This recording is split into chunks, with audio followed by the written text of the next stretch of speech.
Welcome to the County Business Talks podcast, powered by Picture Book Films. Here, we're going to be talking to entrepreneurs and business owners from across Sussex, delving into the mindsets of what makes them really tick. Welcome to another episode of the County Business Talks podcast. I'm truly delighted to welcome our very special guest to the pod this week. She's Joint Managing Director of one of the UK's leading public relations consultancies, boasting over 60 peer-judged awards and a client roster of international, national and regional B2B and B2C brands. Midnight Communications helps businesses and brands to tell the world their stories. And today, she's going to tell us hers. So welcome the amazing Flo Powell to the podcast. Thank you so much, Sam. Thank you for having me. Delighted to be here. Listen, it's great to have you on. I'm really looking forward to this episode. Look, we're going to delve straight in. Can you just tell us about your business journey, where it all started? Yeah, certainly can. Going back to the start, if I may, when I was a young whippersnapper, I wanted to travel the world and get paid for it. So I actually studied tourism, and I had a career in the travel and tourism industry for a good 10 years before I joined Midnight. So I went to Bournemouth Uni, and the tale of my business journey is really about keeping in touch with people, never burning a bridge, and using your contacts. So my first job out of uni came out of the fact that I kept in touch with my head of year, Tony Jolly, good old Tony. And he gave me the job description for the events executive role at the Tourism Society, which I went along to, got the job. And I worked there for a year or so. And then I was at the appointment group, organising events for PlayStation and Sony executives, which was fun. And then Tourism Society lost its CEO. And at 24, offered me the job. Okay. And I was like, okay, sure, I can do that. Why not?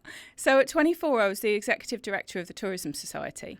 Wow. And I led the company for 3.5 years. And to say that it was a learning experience would be the understatement of the century. There was a lot of Googling. And there was a lot of learning. And I took the society from when I started, I had no staff. There was just me. Yeah. Organising probably about 30 events a year for tourism professionals in London. I moved the office because we were in a basement with bars on the windows in Shadwell, and I wasn't having that.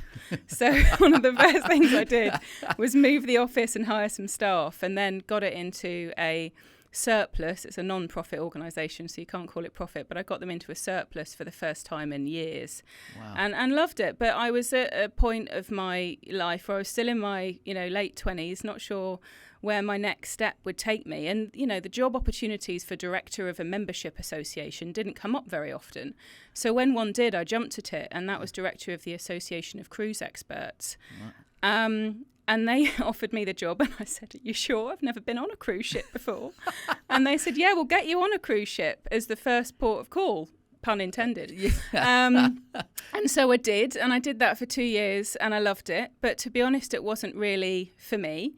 And again, I was like, am I going to be here forever? I wanted a new challenge, and never burn a bridge, always keep in touch with people. Kept in touch with the ex-chairman of the Tourism Society, Alison Cryer, who just so happened to run a specialist travel and representative PR agency. And she offered me a job as PR director. So for the third time in my professional career, I said yes. Sure. And I worked for her and just learned as much as I could from her, and did some amazing things with that company, and did get to travel the world and get paid for it in some respect, because I was doing fam trips and press trips to Miami. I went to Lithuania to sign a contract at Christmas time, which was beautiful. And I was handling the PR accounts for Malaysia, and I was the secretariat for the Pacific Travel Association something. Goodness, it was so long ago, I can't remember. But I was living in Brighton and commuting to London, and really at the time in my life where I wanted to live and work in the same city. And I spoke to my stepdad, and he was like, look, if you want to work in PR and you want to work in Brighton, there's only one agency to go to be honest, and that's Midnight, because my stepdad's been involved in the business community down here for years. And so I interviewed with Carrie, and who was the ex-founder and original lady of Midnight, and she said, why don't you start your own PR agency? And I said, I'm not ready for that yet. I want to learn from the best. And so we talked in that interview about me possibly one day running the company. At that early stage, and that was in 2013.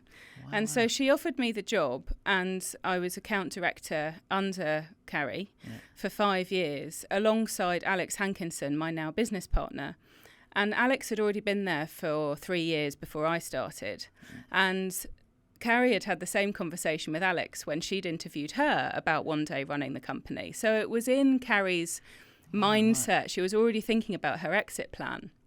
And I don't know if many people remember, but at the time, Midnight owned the Sussex Business Awards and the Brighton Hove Business Awards. And fortuitously, Platinum Business Group offered to buy out the events side of Midnight, along with Fiona Graves, the then PR director. And that was great because it meant that Alex and I could then have that conversation with Carrie about taking the PR side of the business, because Carrie had always wanted to be an author.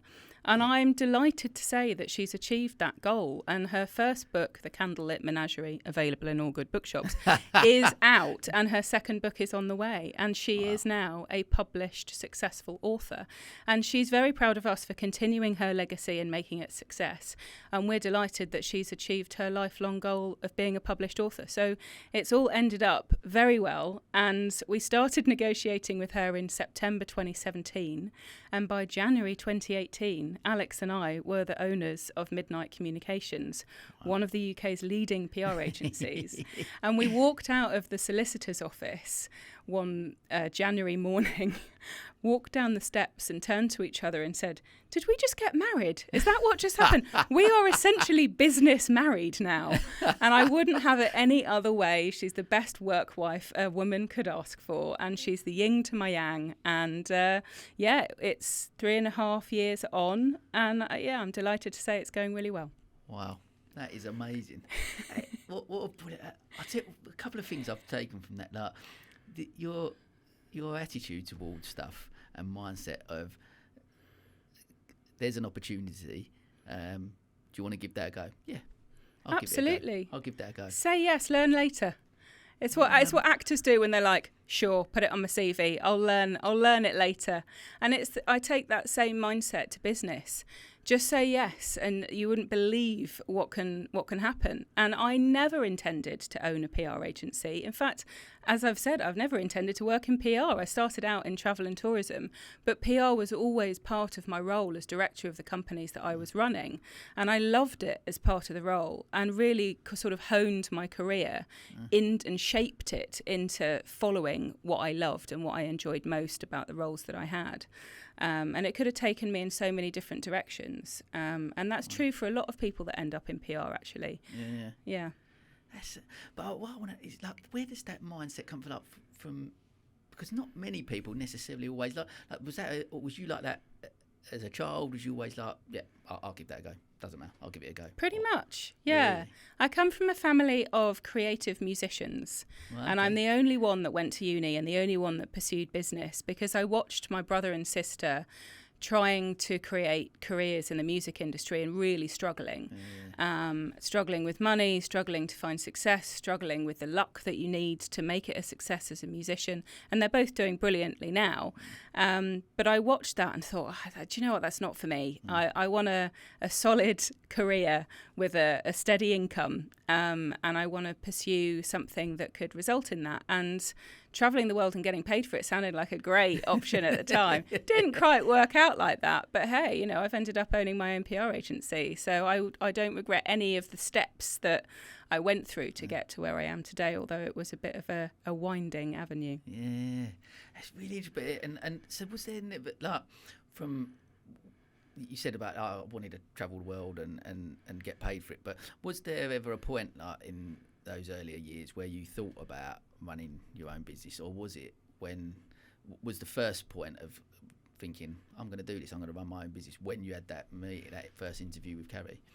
Well, no, I had thought about it before, because I was director of a company at 24 and then director of another company at 27, and then helping my old boss run her agency after that. So I'd been at that level where I was running the show, but I wasn't the owner. So yes, in the back of my mind, it would always been like, I know how to run the show. Wouldn't it be great if it was my show? That would be wonderful. But I wasn't ready. And although I've said yes a lot to things that I knew nothing about, hilariously, and got myself into some pickles, but it was all good in the end. I did that because I knew I had the self-belief that I could do it, and I would just have to learn fast and make it happen.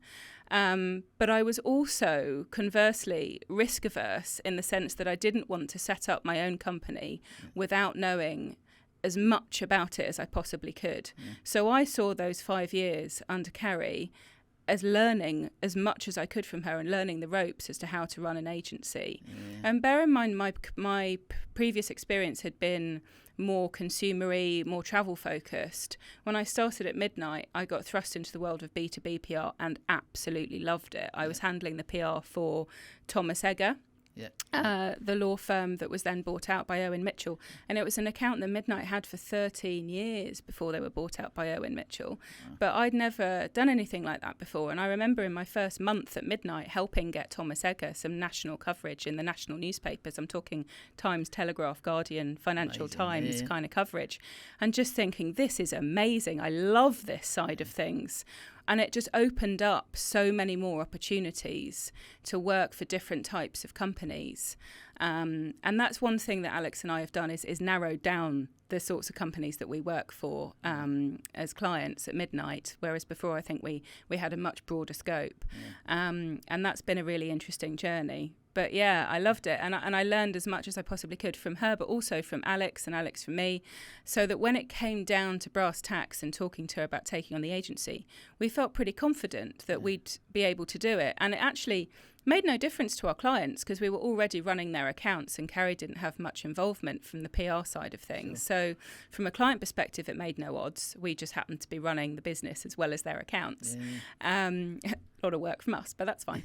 And we spent the first year, well, you think you know what you're doing, and then you own a company, and there's so much to learn. So many different types of insurance products you need as a business owner. So many legalities and finance things that we didn't know about. So, you know, one of the things we've always done is ask the questions, find the right people to help us. We've got a great bookkeeper. We switched accountancy firms, so we now use someone that specialises in marketing agencies. And we've just got the help that we need along the way. You know, we've sought the experts, and that's what it's all about for us, is realising what we don't know is the important thing and finding the answers. I think that's from any business owners, but you ultimately realise as a business owner you can't do everything and you're not great at everything, so you want to work with people, employ people that can do things better than you can, so that you can ultimately run the business as you see fit, and you've got that vision for it. What I'm finding really fascinating is that and what I think's a really good point is that you, from a young age, like 24, director of a company, 27, director of another, like that type of level at a young age, going, yeah, I can do that. Not got the experience, but yeah, I can do that. That amazing can-do attitude. But still, when you're presented with an opportunity, like right at the beginning when Kevin said, why don't you start your own? But having the foresight and wisdom to be able to go, I'm not ready for that right now. Like, because many people, potentially myself, guilty of it, it's just so eager to, I want to run my own business, I'm going to do, and just jump into, perhaps not actually quite ready, and learn, quite a difficult route sometimes with, failures and whatever on my part, but jumping into, I find that really interesting. You've got such a can-do attitude, I can do anything, and self-belief, but at the same time, still able to go, that's not the right time for me, and you've picked your right time. There's a couple of other things to note there as to why I wasn't ready. Firstly, there was the 2008 recession, which we were just coming out of when I interviewed at Midnight. Yeah. And when that happened, I was working in the travel and tourism industry, and I noticed that across the board, every tourism board slashed its marketing budget by about 40%. And I was thinking, oi, this is dangerous. And they were getting the same level of PR support with a 40% reduced budget, because it was so competitive in travel and tourism PR that the agencies were just taking the hit. I noticed that and thought that's dangerous, because we could end up working for nothing. And actually, I'd like to spread my bets here and work for some different sectors, ones that are more recession-proof, but also work for an agency that isn't reliant on one sector for its success. Now, people keep telling us that the more niche you are, the more successful you'll be. I've never been more glad to work for a generalised agency than when COVID hit. I'll bet, yeah. Because we were able to be nimble and work with different types of companies and take on projects and take on whatever we could last year, which I think everybody did. It was a bit of a scrap. But, you know, we got there and we did really well in the end. But if we hadn't been a generalist agency and we'd put all our eggs in one basket and that basket was sinking, we'd have been in serious trouble. And other agencies out there didn't survive because they were really niche and really specialist. So we have narrowed our targets in terms of the types of clients we want to work with, but we haven't narrowed it to the point where we wouldn't take on something that walked through the door that looked really fun. We've narrowed our scope on what we actively go out after and proactively seek to bring in new business. But that doesn't say that something really fun comes knocking on the door that we're going to turn it away just because it doesn't fit into one of our boxes. And I guess the nice thing then about that, by now you being owners of the business, is that you've got that. Ultimately, that's your decision. How you do that. You can, like you say, you can choose the type of people you want to work with, and you create the agency that you want it to be. One more point I want to catch on there. I find that really fascinating. Again, the foresight there to learn from, like, I guess, your experiences by chucking yourself in at the deep end. You've learned from those experiences to go, when I take over and I run my own business, I want it to be like this because it needs to be. Like I say, I want to work with clients that are recession-proof. But you wouldn't have, had you started that business before you'd had those experiences, you wouldn't have known that. Exactly. And if I'd started my own business before midnight, it would have had to have been a travel and tourism specialist PR agency because that's the only experience I had. And I already knew that wasn't a recession-proof strategy. So I had to go a different route. And I'm really glad that I went the route that I did because I learned from someone that had been doing it on her own for 23 years, working in a variety of different sectors. And I got to work on some amazing campaigns. The first campaign I worked on when I started at midnight that Carrie sent me the details of before my first day was for Grolsch. And we turned Brighton green for Grolsch was literally the first campaign I worked on. And we had the wheel in the city at the time and we lit it up green and we had journalists come down and have a sort of press day out on Grolsch. And that was literally the first thing that I worked on at midnight. It was really good fun. So I was working with Thomas Egger, the law firm. I was working on Arundel Castle from a visitor attraction perspective, which was great because it was sort of still in the travel and tourism scope that I was used to. But then the Grolsch campaign out of left centre, I just loved it. It's just so diverse. It's amazing. It's amazing. So I want to move on now. I want to talk about obviously taking over, obviously in January 2018 when you elected. What was obviously taking over an existing company with a founder like Carrie, obviously very recognised, successful business. Was that ever a concern of yours? I'm taking over a company. It's someone who's really established, who's done, and it's recognised maybe that it's her business that you're taking over. Was that ever a concern? Or talk to me about that sort of mindset. I wouldn't say it was a concern. I'd say that it was a communications challenge to make sure that everybody knew that Midnight was under new ownership, but we're just as good as we've ever been, and in fact we're growing and we're better than ever. And so year one was learning the ropes, keeping a steady ship, getting the right team in place. Year two was putting our own stamp on things and investing in the business, getting a new brand identity, new colour palette, new website underway, and really honing our new business strategy.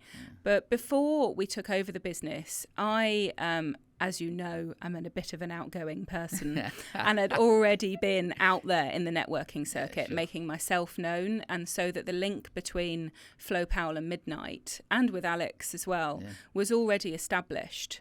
So it wasn't like we needed to let people know that Midnight was under new ownership and they'd never heard of those people. They already knew those people and they knew that we were brilliant at what we did because we were running the accounts. The fact that Carrie was no longer the owner was actually a really great story for us to tell, because we were able to talk about the fact that she was writing a book and she was going to be a published author, and that she was really proud of us and that we were really pleased for her. So it was a really nice story to be able to tell. And we've spent the last 3.5 years telling that story and making sure that people knew about Midnight's Due Ownership. But to be honest, it happened pretty quickly, where that clicked into place and people understood that it was a change. And you helped as well with our little article, quite a big article actually in Sussex Business Times. That was great. Thank you. Pleasure. So that we were a PR agency and it was a communications challenge, and I think we did quite well. Absolutely. And I guess another thing, I sort of asked that with concern, probably, like I said, maybe not the right word, but I'm looking at, I guess as well, because you've been there for a long period of time, like you said, a lot of the clients dealt with you probably more than they had with Carrie anyway. 100%. So it is the only real communication is the fact that it's under new ownership. But like you said, it was, and that's why it was great for me to share it, because it was a great story, and it is the fact that, and I guess from Carrie's point of view as well, that she, you've grown a business, there's that legacy, but left it in the hands of two great people who have helped her build the business to what it was, and then now they're taking it to the next level, which is like I say, it's a lovely story. It's a lovely story. Thank you. Yeah, we're really proud of it, and I know she is too. I bumped into her in Waitrose the other day, and had a little chat at the checkout, which was really nice. And she's, the fact that she's doing so well and is so happy as a published author, and so pleased that we've taken on what was essentially her baby and made it a success is a great story to tell. Yeah, I love it. And so I want to obviously, always, as you know, one of the things I find fascinating, we've talked offline about it a bit, and I talk to everyone on the podcast about, is culture. Yes. Something I alluded to many times, I struggled with maybe when I was at the salon, but I find, it's a fascinating subject. I want you to talk to me about the culture really during your time under Carrie, what it was like there, and then what is a culture like now, and how has that changed? When you took over, did you have a vision? Is it the same? Talk to me about that. There's some things that are the same and there's some things that are different. What is and has always been a big part of the Midnight culture is that we are the Midnight family. We've always felt like that. And there's pros and cons about being a member of a family which are people that you work with, because I guess you can be a bit too close, and that's not good from an HR perspective, maybe. But that's the way it's always been, and we wouldn't have it any other way. And one of our proudest things is our team, and how well they all get on with each other, and how supported they feel by us as the business owners.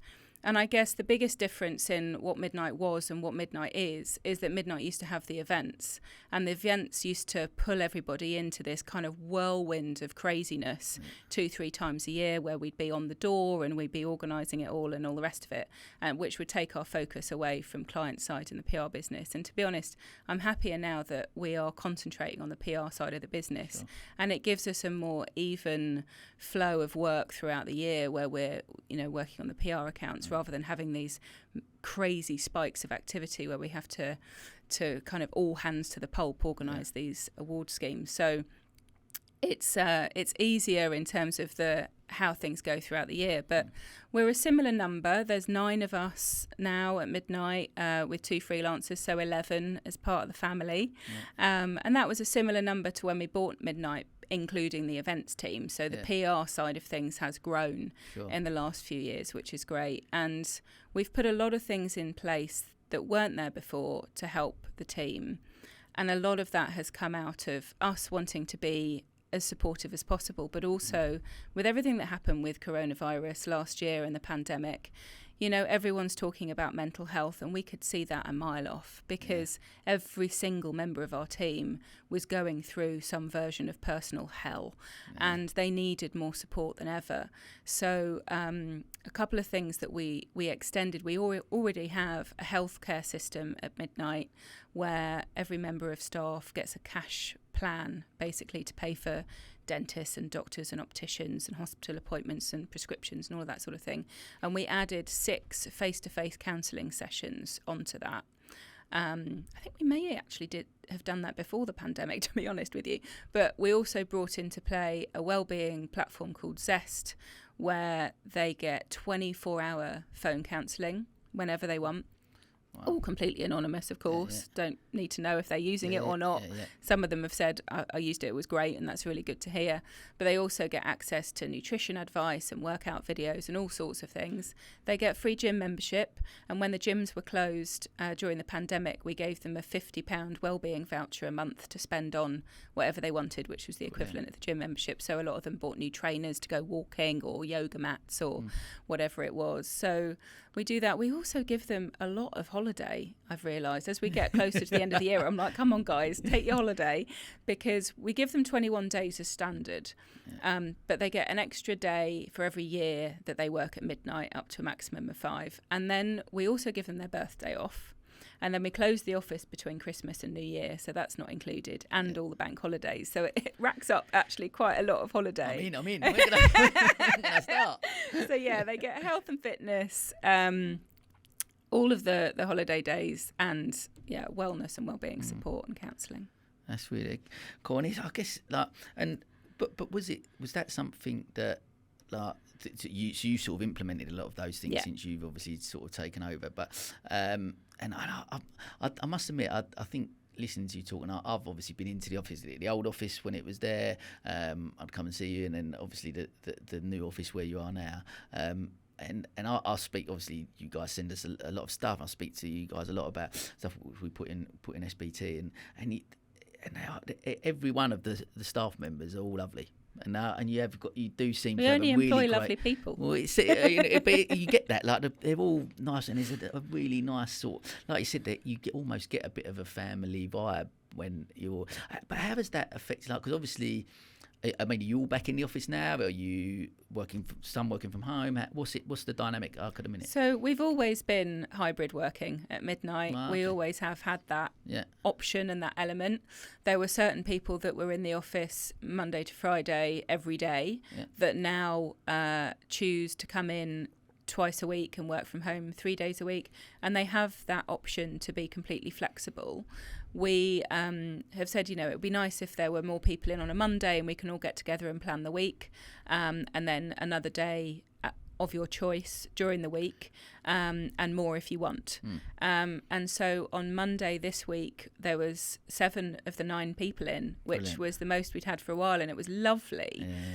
We've got 2 people who live outside of Brighton at the moment. One's moving back soon, and the other has always lived away. So he lives in Huntingdon and works from there, so he comes back once a month, and we've got some great team nights out planned now that we can, nice. Which I'm very excited about.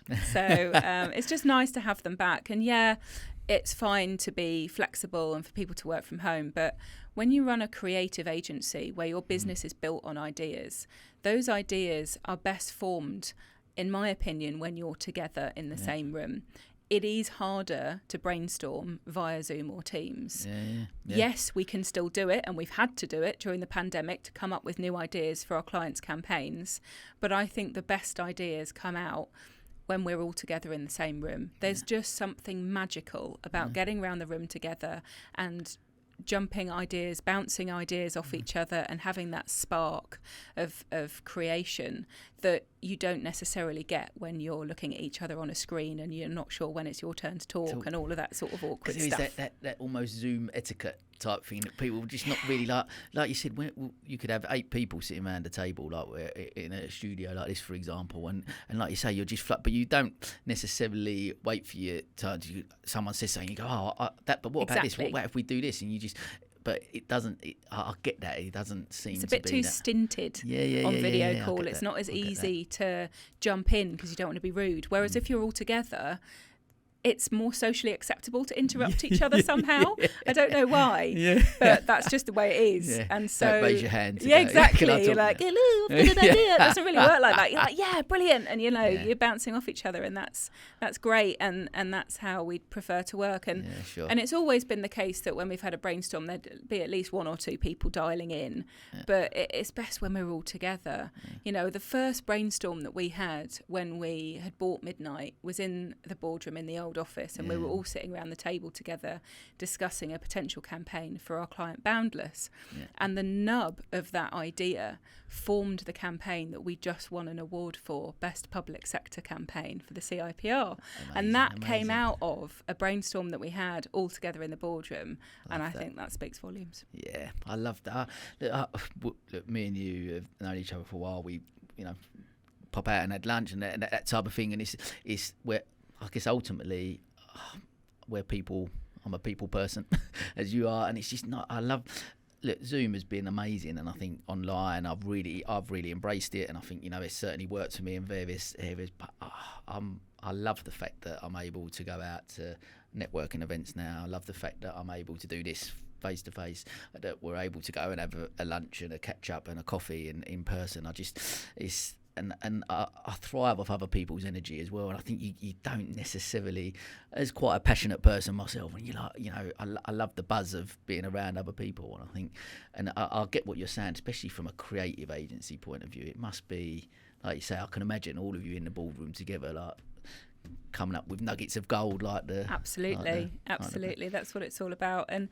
And Zoom and Teams have been great in terms of efficiencies. And I kind of can't believe that we used to travel and take a whole day out for an hour's meeting with a client every month, because actually they're paying for our time. We're a professional service. It makes much more sense from their budget perspective to do most of those via video call. Instead of paying for our time to travel all that way, have the meeting, travel all the way back. Whereas we do it on Zoom, we've got the contact report written up within an hour. It's much more efficient, actually. So there's been some great things that have come out of the pandemic. It's not all been doom and gloom. Yeah, no, absolutely. And I think, like you say, almost like we're going to be starting to live maybe like a hybrid working life, a hybrid life in general. Like I hosted a webinar networking event on thinking, and I literally I'd done it in Malmaison in the booth there, and then I literally closed my laptop, got up and walked through to the networking event that I was attending at lunchtime. I'm like, this is a real hybrid day. This is how life's going to be, and Love it. It can work like that, I think. So cool. Okay, look, I want to move on. I want to talk about, obviously, as business owners, we face challenges. So I want to talk to me. I'm sure COVID's going to be chucked in there as well, as most people have mentioned. But, talk to me about what sort of failures you faced or challenges you face, and any failures, and how you sort of bounce back from them. Talk to me about that. Yeah, that's a tricky one. Last year was tough, not going to lie to you. It was for a lot of businesses out there. We came out smiling. We actually grew by 2% last year, but we had plans to grow by 15% last year. It was year one, learn the ropes, keep a steady ship. Year two, put our own stamp on it. Year three, growth year. Year three was COVID. Damn. This year's growth year, that's fine. But last year was a little bit tough because we did lose some clients. And a lot of PR agencies did. And it's the unfortunate short-termist view of when the proverbial hits the fan to cut your marketing budget. And it's really short-termist because it costs so much more to win new business than it does to keep your existing business. So it costs that much more to re-engage an audience that's gone quiet than to re-engage an audience that's been spoken to every month for the last year. So that was really tough because we knew it was the wrong decision. But when companies are up against it's this or redundancies, we get it. And was there a lot of knee-jerk reactions, you think, then to that? So people go, right, straight away, like, I've got to look at my bottom line, bang, that's got to go, rather than... Yeah, I think there was a bit of that, Sam, unfortunately. And there was no getting away from it. We knew it was coming. We knew it was going to happen. And so we, just the previous 6 months prior... Sorry, that sentence didn't make any sense. The 6 months prior, we had put in place quite a robust new business strategy, and we were really clear about the sort of clients that we wanted to work with. And then COVID hit, and that strategy got ripped up and chucked out the window, and we worked with whoever needed our support and our assistance last year. And that was fine. And like I said, thank God we were able to be nimble and just work with whoever. And we worked on some really interesting campaigns. A lot of it was project work rather than retainers, which is what we're always going after. And I'm pleased to say we've turned that around now. And we've got the majority of our work as retainers, with the odd juicy project here and there, which is, the gravy that keeps us all going. But last year, there was a lot of projects, a lot of new projects for people that we'd not worked with before, that just wanted a quick, 3-month campaign here, 3-month campaign there to keep us afloat. And it was great that we were able to do that, and the team were fantastic and really met the challenge and worked their socks off to keep our current clients as happy as possible. And there was probably a lot of over-servicing last year, I'm not going to lie to you. We did our utmost to keep our current clients happy and make sure that they, could see the level of service they were getting and bring on new business to fill the gaps.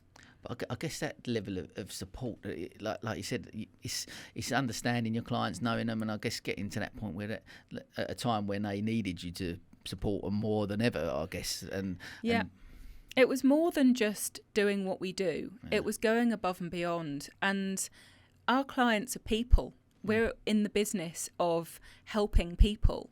And so it was about making sure that they as humans were okay, as well as their business. So it was about, having those monthly PR catch-up calls started with, are you all right? How are you? How are you coping? What's happening? And then talking about the campaign and, the business side of things. It was about making sure that we were supporting our clients on that human level, which we always have, of course, but just making sure that we were almost, upping that level of service so that they came to us. And we want to be more than just an extension of their marketing team. We want to be their go-to business consultants. It's not necessarily just PR that we end up advising our clients on. It's on all manner of things from the business consultancy side of things, which is why we partner with other businesses from SEO, PPC, design, digital, website development, advertising, all sorts, because our clients know us, trust us, love us. We are friends with them. We are their confidants. And we are so much more to them than just a PR agency. And I think that side of things was levelled up last year. That's really interesting. And I guess you tell me what you think, but I found that, I think we've spoke about this offline a little bit a couple of times, but almost over the last 18 months or so, that almost people have become a little bit more open, a little bit more honest, a little bit more authentic.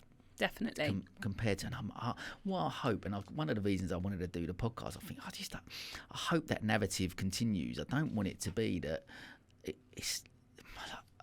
I'll get myself sometimes with this. I don't want it to all be always fluffy and look, we go out and this is how it is, but just actually be really real, really authentic all the time. And that doesn't mean that I'm expecting people to come on here or I guess go out to networking events and go, "Has been really rubbish at the time, be really down." I don't mean that, of course not. But just to be really real and be really, I think if that's the narrative that we can take out of COVID and people continue to do that, it's got to be a better world to live in and a better place to do business, surely. I 100% agree with you.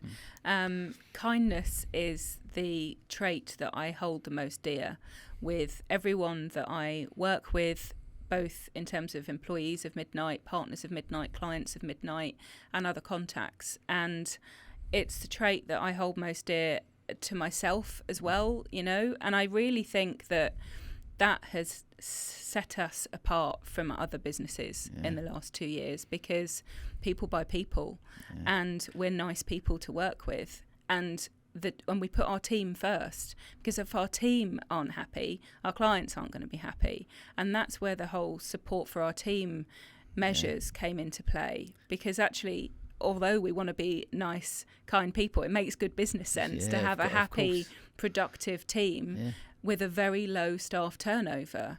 In the last few years, we've lost one core member of the team, and that was Carissa, because she chose to move back to America last year when the pandemic hit, which makes total sense, and we all completely supported that move. We haven't lost anybody else. Everybody's stuck with us. And I think that's testament to our business culture and the way that we do things. That's amazing. And very much so, because again, we've delved into coal and we talk about it, but things go back to that, like successful businesses that grow. If you've got that it's creating a place where people want to work, isn't it? That's why, I'm really trying to, again, these podcasts become more of a therapy thing for me.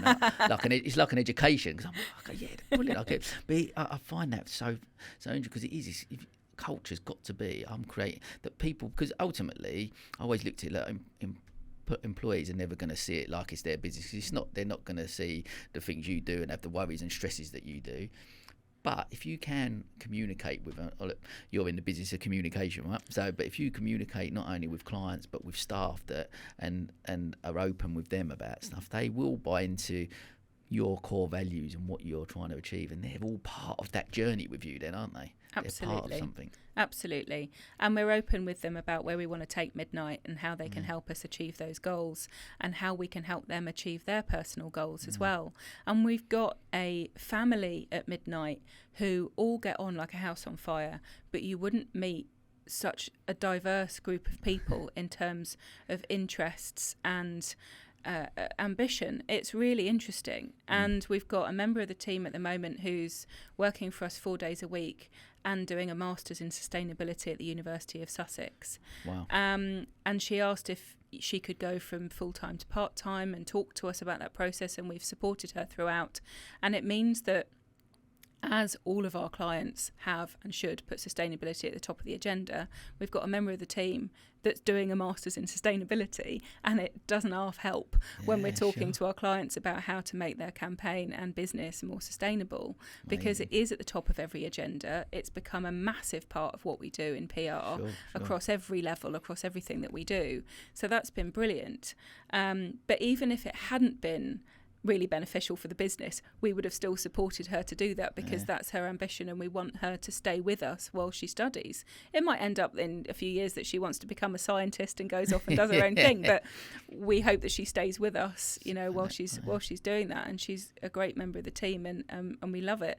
Other members of the team have other things that they're really interested in that we help nurture and develop, and other people have different parts of the job that they love more than others. So we've got a member of the team that's really into video, and we've invested in him for his video training, and that's an element that he can bring to the campaign. There's others that love social media and really want to get to know that in depth, and so we invest in training for them and put them on more accounts that's got that element of the campaign involved. And it's about working at Midnight doesn't mean that you have to do the same thing every day. The beauty of working at Midnight is that you do different things every hour. And that's why people love working at Midnight, because they're not just doing insurance PR. No offence to insurance PR agencies, but insurance PR is part of what we do. Professional services PR is part of what we do, as is a little bit of travel and tourism and a little bit of food and drink and quite a lot of property and construction. So you will be doing something different every minute of every hour of every day at Midnight. And the people that thrive the best in that situation are high-functioning multitaskers. And that is what we've got as part of our team. Amazing. I love it. Let's we've talked a little bit about, obviously, challenges. I want to talk also about, success, and what define what success looks like to you, and then talk to me about maybe since taking over, what's been your highlight and your biggest achievement. There's so many, it's hard to pick one, because it's been a hell of a roller coaster, and there's been so many things that we've been proud of. I'm proudest of our team and developing the team that we have into what we've got today, because they're amazing people, but I've talked a lot about them. The biggest thing for us that we're most proud of, other than the award that I mentioned, very chuffed with that, is the fact that we are finally going to achieve the 15% growth this year that we wanted to achieve last year.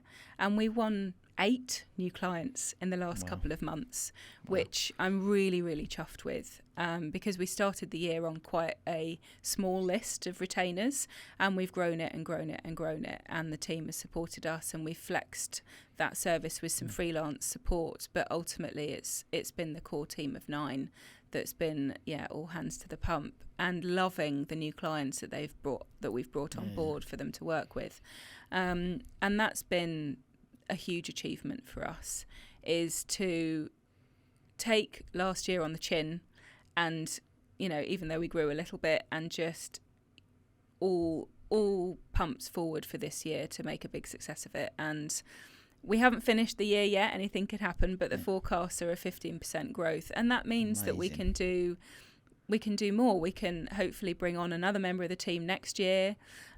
We're taking our team away for the night in December. We're merging our AGM and Christmas do. You asked me about things that remained the same with old Midnight to new Midnight.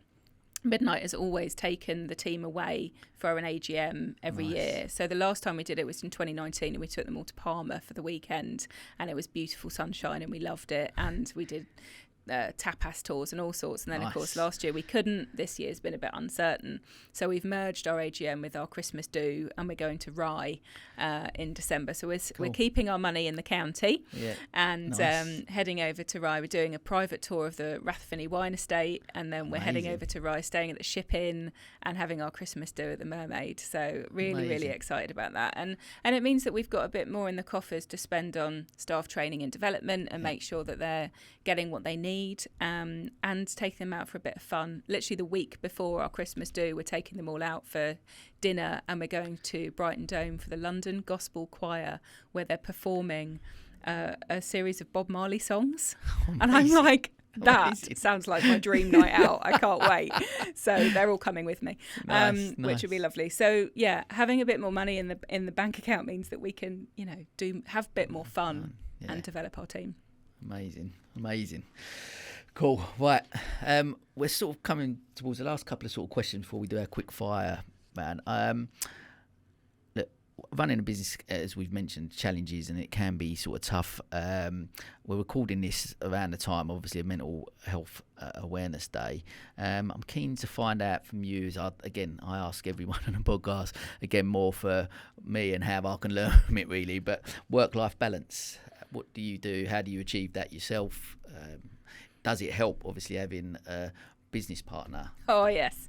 I tell you what, I'm very lucky because I've got Alex. I don't know how Carrie did it for 23 years on her own. I really don't, because we've got each other, and she's my support and I am hers.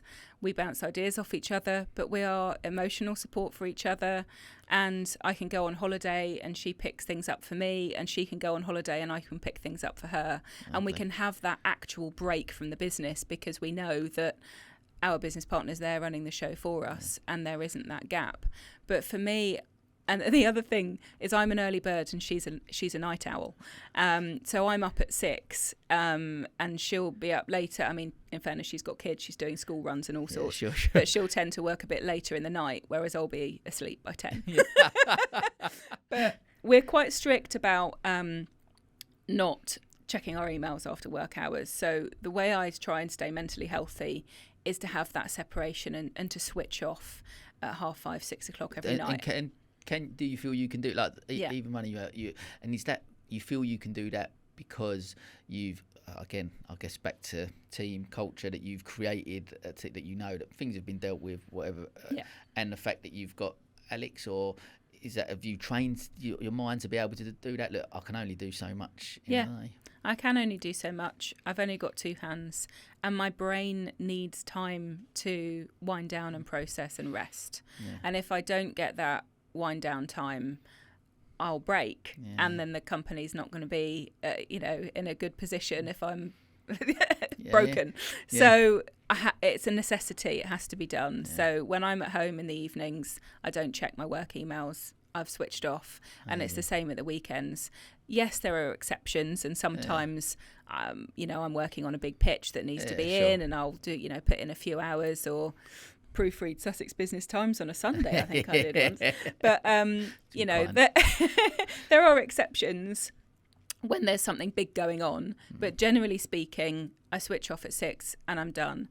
I do, however, check my emails first thing in the morning, because I want to see what coverage has come in, and that's what motivates me, is success and keeping our clients happy and seeing what we've managed to secure for them, and literally gets me out of bed in the morning. But I do have to have that separation and taking that time off as well. And Alex and I are honour each other to make sure that we've taken all our holiday days, because it's so important that we have that time to switch off and process.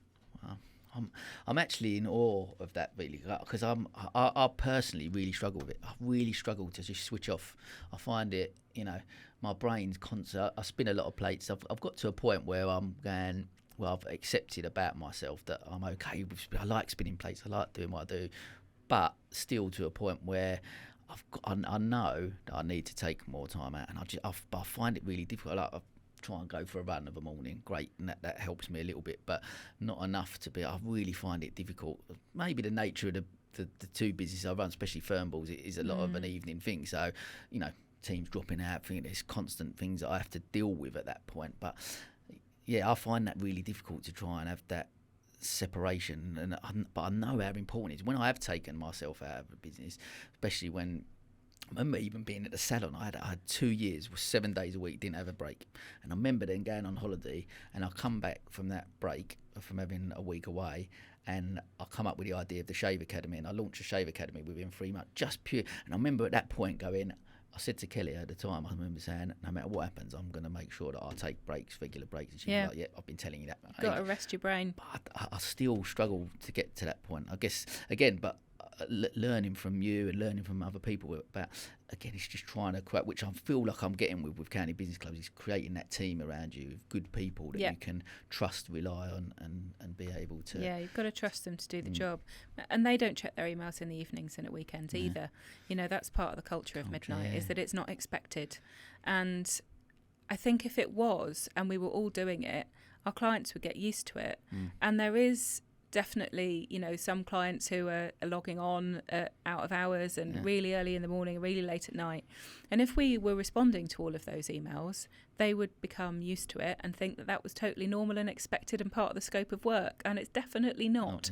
So they don't get responded to until 9 a.m. When everyone's in the office. And that's got to be the process, because we've got to keep ourselves mentally healthy. Because if we're not mentally healthy, we're not going to be delivering the best campaigns and getting the best results for them. So there's an element of being quite strict with ourselves about that and just say no. When we've stopped, we've stopped. I think that's such a healthy narrative to have. When I've done the mental health special episode, which is coming out later this week, hopefully, I spoke to Yaman, and he said that there's something that it's almost like you go, and I'm so guilty of this, you go, I just think, busy, so busy. Like almost like you wear it with a badge of honour, which is like, why am I doing that? Like I know, as it's coming out of my mouth, I'm thinking, why am I saying that? I know it's not the right thing, whereas like listening to you talk is so refreshing, and it's actually where I think all businesses and business owners, and where we need to get to, there's got to be not only boundaries for ourselves, boundaries for our clients, boundaries for staff, and you put them in place. Again, it all leads back to culture, I guess, and what you create. But by doing that, you're able to, because it's by being a busy, you can be, which I'm probably guilty of, a busy fool sometimes. Whereas if you're actually working smart, you're going to be up and you'll check them emails at 6 o'clock in the morning. But from 9 o'clock, you'll be really efficient from 9 until 6. And that, without fail, you will deliver for your clients all the time. Yeah. And whereas if you was working a 14-hour day, you're not paid potentially. I might answer that email at 9 o'clock tonight, but I'm not going to be delivering for you at that high level. And that's, I think it's really interesting. I think the narrative of what you're saying, I think, is where we all sort of need to get to. I think every business, and again, there's a learning curve for me and for the listeners, I guess, as well. People taking stuff away from this. Certainly, something I will be taking away from this is exactly that. It's trying to go, right, I've got to make boundaries for myself, for the team, for people I work with, and I think that's key. It's interesting what you said about it being a badge of honour, about being really busy. And there's sort of fables, isn't there, about how Maggie Thatcher only ever had 5 hours sleep a night, and how that's, seen as like the epitome of success. That sounds like a broken woman. That sounds like a woman who was doing too many people's jobs at once, and that she didn't have a team around her that could support her to not have to do that. We need to turn that narrative on its head and go, that's not an example of success and someone that was brilliant at her job. That was someone that didn't have a good team around her that could support her, and that the poor woman was only having 5 hours sleep a night. Maybe she only needed 5 hours sleep a night. But think of all the other things she could have been doing with that time other than work.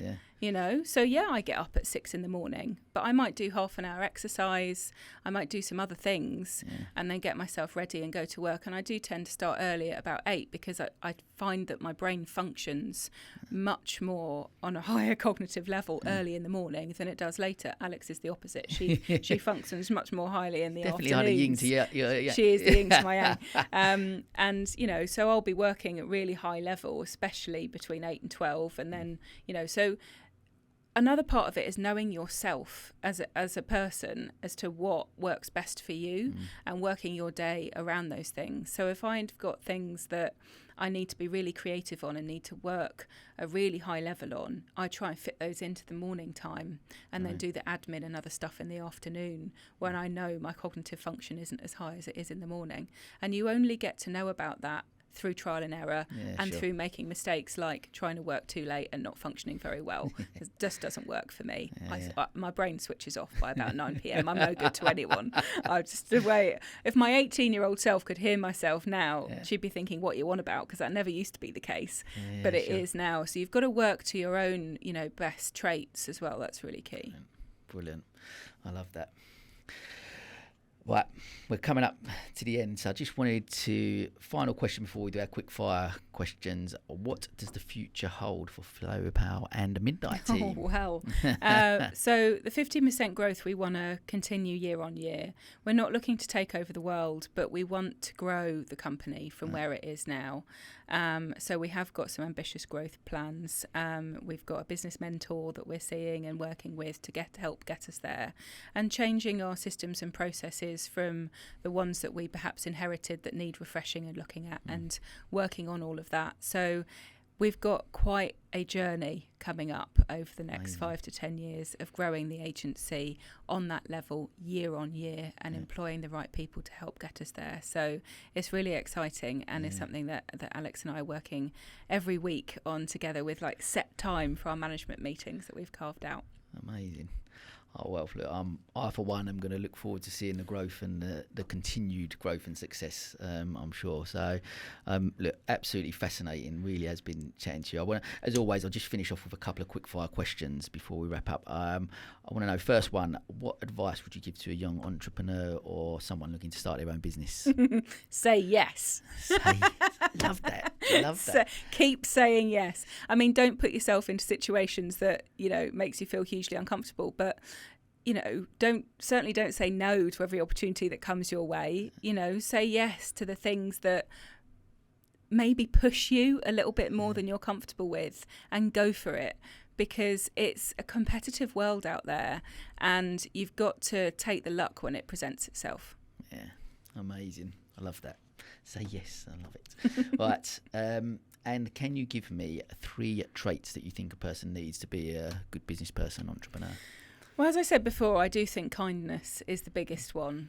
And, you know, we're not in the heady 80s advertising days, you know, of I would see that as the most unkind kind of business culture.